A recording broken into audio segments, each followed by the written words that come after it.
Hey, I'm Lauren with Yellow Bobby Pins Art Camp, and I'm swinging by today with a lesson for some elementary age kiddos because it involves scissors and some precision cutting. So feel free to go grab your kids and bring them along to watch and enjoy and see what they can create with us today. We're going to be making shadow puppets inspired by shadow puppets out of Malaysia.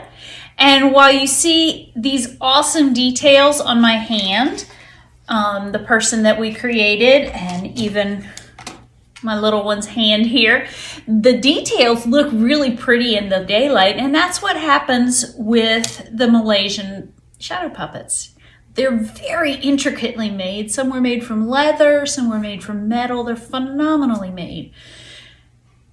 But when you turn the lights out and you hold them up to a sheet for a shadow puppet show, you don't see any of those details anymore. The only thing that you see is the outline of the shadow puppet.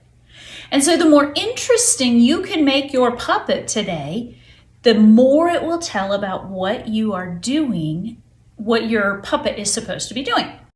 So what are you going to need to make these puppets? I have a piece of cardstock here. Mine is brown, but you can use any color you want because the shadow is going to be black. Or construction paper might work. I like the cardstock. It's just a heavier weight paper. You might need a Sharpie marker or a pencil. Just a plain marker would do. You're going to need some scissors. You're going to need glue. And you're going to need a stick of some kind. Now, this is a coffee stir stick. You could use a popsicle stick. You could use a straw. I'm sure you could use a stick from outside. Any of those things work. We traced our hands this morning because hands are super easy to find to trace. But then I got to thinking about a story I wanted to tell you that involves a horse. And so I went online and I looked up pictures of a horse so I could get some ideas of how to draw my horse. Now, you can see that I've got some scribble lines and some places where I might have messed up. I didn't have to draw the eye because, when it's a shadow, you don't see the eye anymore. So I drew him onto the cardstock and then I cut him out. And you can tell where I've used tape just to tape the coffee stir stick on so it'll hold in place. Let's see. I had fun decorating this awesome hand, and clearly this is my hand here. I glued this one. A piece of paper. Piece of paper, that's right. And this shape. Yeah.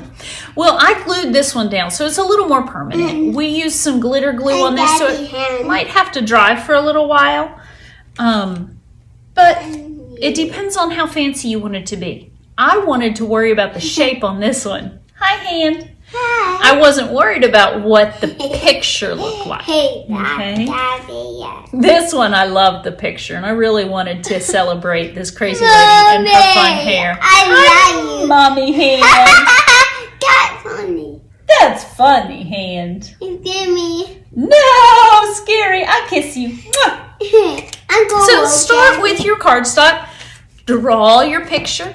Think about a story you might want to tell because that might help determine what puppets you're going to want to make today. And then when you're ready to put on a puppet show, you're going to need a bright light and a curtain or a white sheet.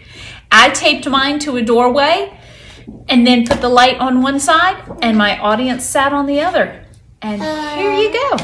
Here's my puppet story.